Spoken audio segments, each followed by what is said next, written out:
ஒரு ஊரில் ஒரு சிறுமி இருந்தாள். அவள் பெயர் வள்ளி. வள்ளி எல்லா உயிரினங்கள் மேலும் அன்பாக இருப்பாள். ஒருநாள் அந்த ஊரில் பெரிய புயலும் வெள்ளமும் ஏற்பட்டது. அந்த ஊரில் இருந்த மக்கள் மற்றும் மற்ற உயிரினங்கள் எல்லாம் மிகவும் கஷ்டப்பட்டார்கள். புயலும் மழையும் ஓய்ந்த பிறகு மக்கள் மெதுவாக தங்களின் இயல்பு வாழ்க்கைக்கு திரும்பினர்.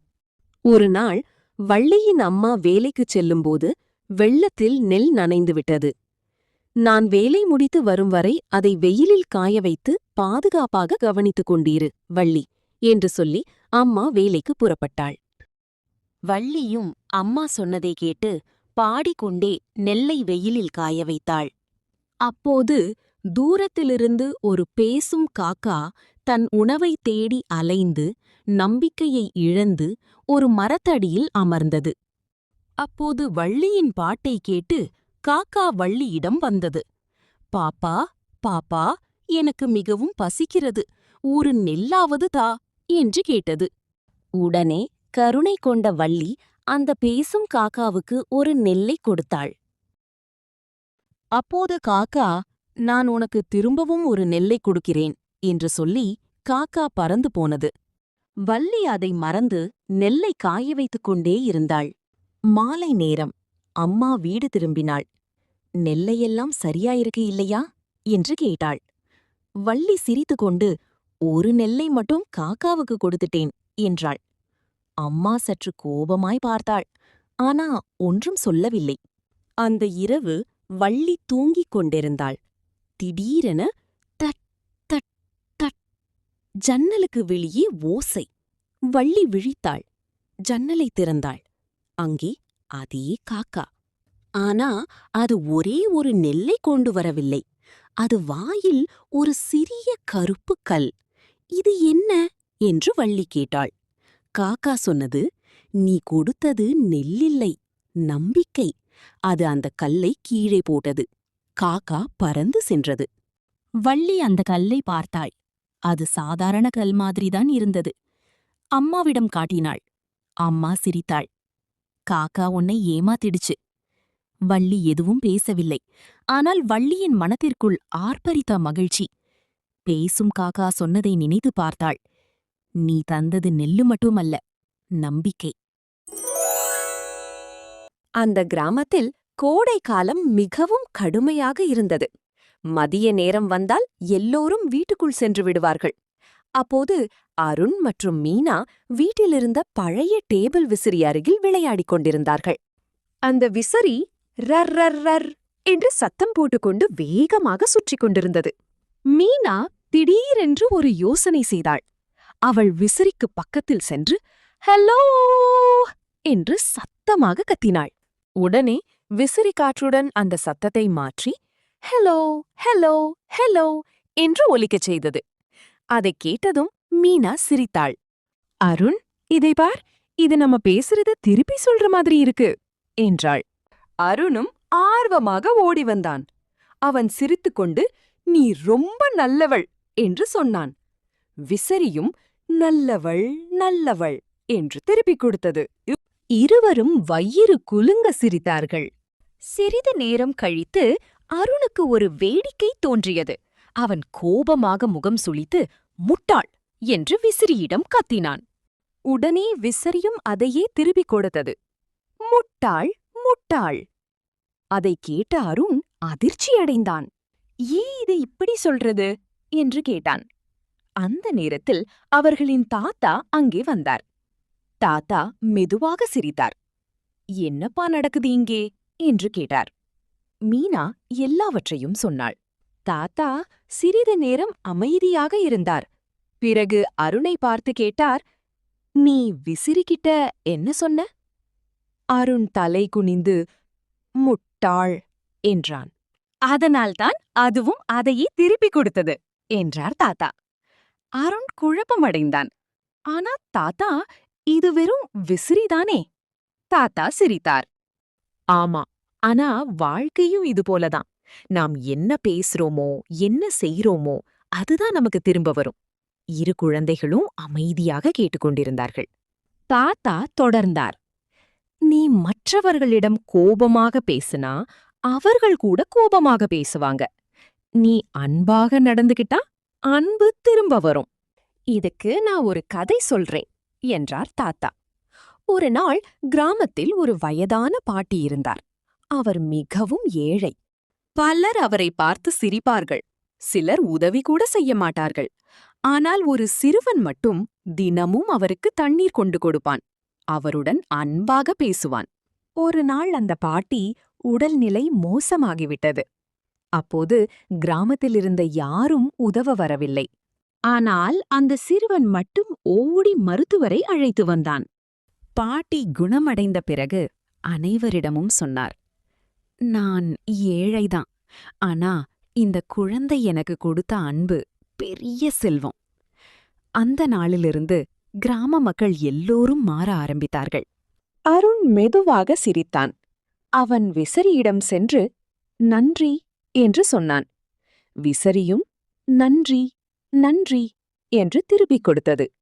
அதைக் கேட்ட அனைவரும் சிரித்தார்கள். அன்று முதல் அருணும் மீனாவும் எல்லோரிடமும் அன்பாக பேச ஆரம்பித்தார்கள். கிராமத்திலேயே மிகவும் நல்ல குழந்தைகள் என்று அனைவராலும் பாராட்டப்பட்டார்கள். ஒரு ஊரில் ஒரு பையன் இருந்தான். அவன் படிக்கவே மாட்டான். எப்போதும் பள்ளிக்கு செல்லாம காட்டுக்குள் சுற்றி திரிந்து தூங்கி சாப்பிட்டு மகிழ்ச்சியாக இருந்தான். அந்த காட்டு வழியாக தினமும் ஒரு கழுதை பாரம் சுமந்து சென்று கொண்டிருக்கும். ஒரு நாள் அந்த கழுதை அவனை பார்த்து கேட்டது, நீ ஏன் பள்ளிக்கூடம் போகாமல் தினமும் இங்கே இருக்கிறாய்? அந்த பையன் சொன்னா, பள்ளிக்கூடம் போய் படிக்கணும், வீட்டு பாடம் எழுதணும், எவ்வளவு வேலை தெரியுமா? ஆனா நீ பாரு, எவ்வளவு சந்தோஷமா இருக்கிற, உனக்கு ஒரே வேலைதான். அதை கேட்ட கழுதை சோகமாக அழுதது. பையன் கேட்டான், ஏன் அழுகிறாய்? நான் எவ்வளவு கஷ்டப்படுகிறேன் தெரியுமா? நீயே ஒரு நாள் கழுதையாக இருந்தால்தான் புரியும். அது ஒன்றும் சொல்லாமல் தன் வேலையைச் செய்யப் போனது. மறுநாள் மீண்டும் இருவரும் சந்தித்தார்கள். பையன் ஒரு குச்சியை எடுத்துக்கொண்டு விளையாடிக் கொண்டிருந்தான். கழுதை அவனை கவனிக்காமல் சென்றது.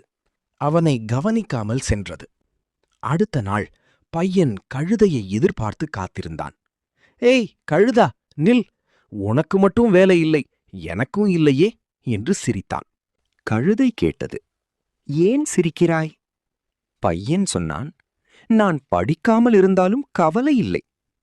பின்னர் சொன்னான், நாம் இருவரும் இடம் மாற்றிக் கொள்ளலாமா? நான் கழுதையாக, நீ பையனாக? கழுதை சிரித்தது. எப்படி சாத்தியம்? பையன் சொன்னா, என்னிடம் ஒரு மாயக்குச்சி இருக்கு. நான் இதை வைத்து விளையாடினேன். மரத்தில் இருந்த மாம்பழம் கீழே விழுந்தது. பல விஷயங்களை இதனால் செய்தேன். கழுதை ஆச்சரியமாக பார்த்தது.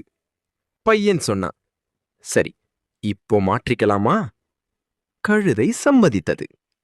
பையன் அப்ரகடுப்ரா என்று சொன்னவுடன் இருவரும் உருவம் மாறினார்கள். கழுதையாக மாறிய பையன் பண்ணைக்குச் சென்றான்.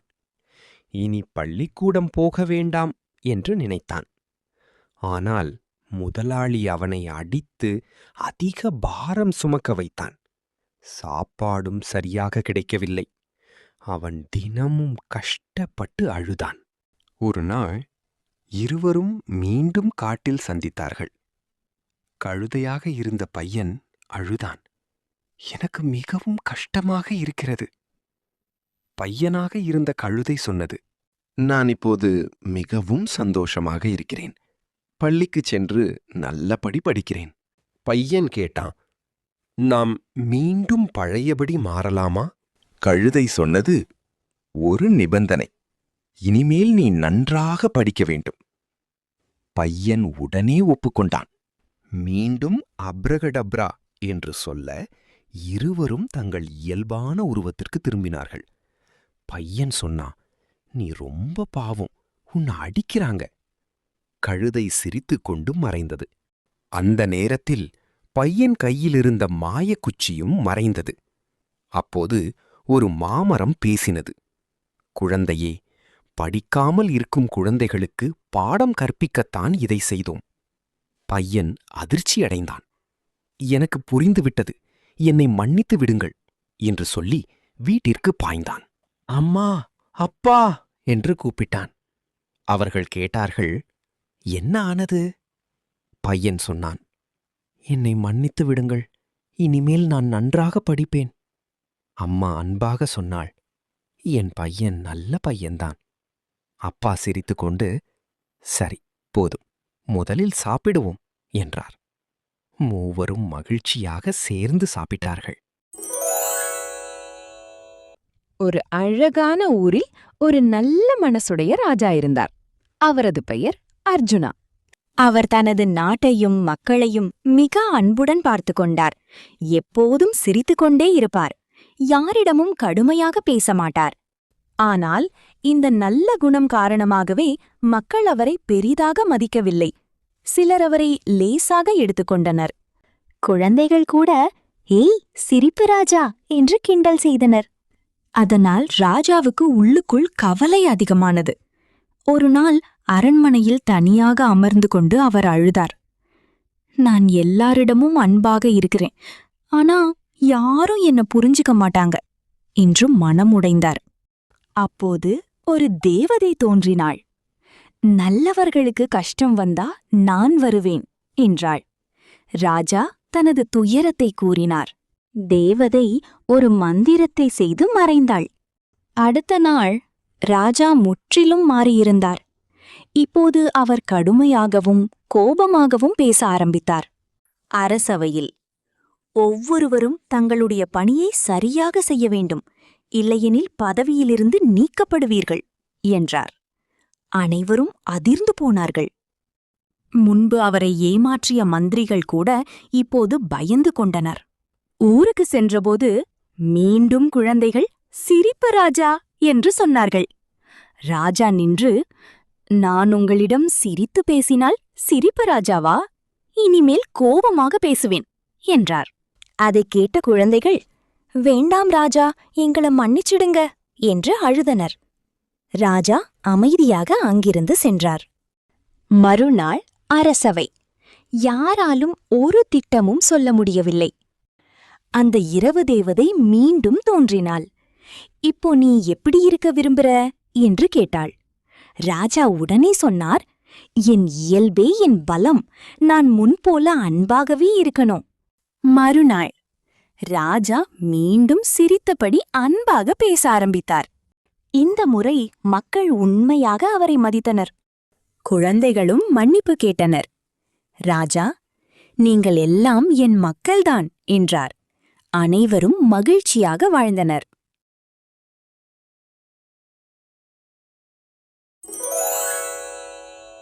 ஒரு ஊரில் ஒரு பேராசை கொண்ட மனிதன் வாழ்ந்து வந்தான். அவனுக்கு ஒரு பெரிய வாத்து பண்ணை இருந்தது.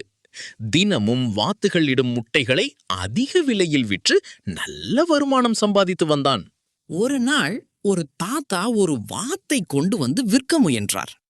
அதை பார்த்த அந்த மனிதன், இந்த வாத்தை குறைந்த விலையில் வாங்கி அதிலிருந்து வரும் முட்டைகளை அதிக விலையில் விற்று இன்னும் பணம் சம்பாதிக்கலாம் என்று நினைத்தான். அவன் தாத்தாவிடம், தாத்தா, இந்த வாத்தை எனக்கு தருவீர்களா என்று கேட்டான்.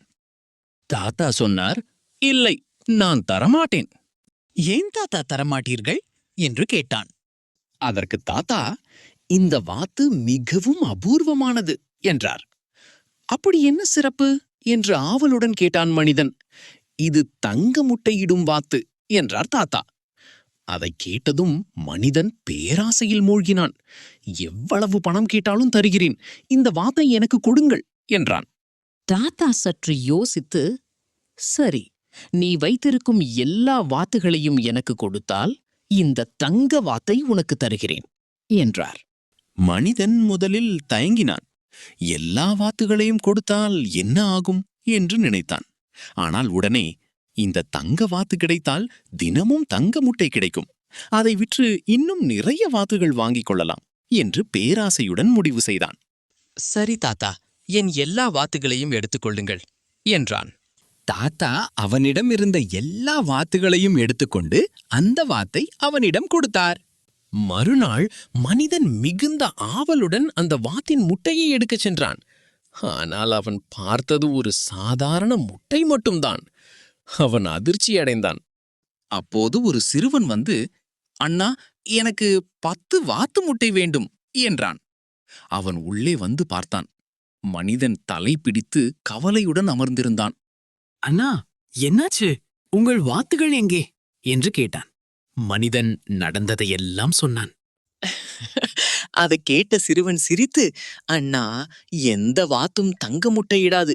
அந்த தாத்தா உங்களை ஏமாற்றி விட்டார் என்றான். அதை கேட்ட மனிதன் தனது பேராசையால் தான் இவ்வளவு பெரிய இழப்பை சந்தித்தான் என்பதை உணர்ந்தான். கதையின் கருத்து: பேராசை நாசத்திற்கு வழிவகுக்கும்.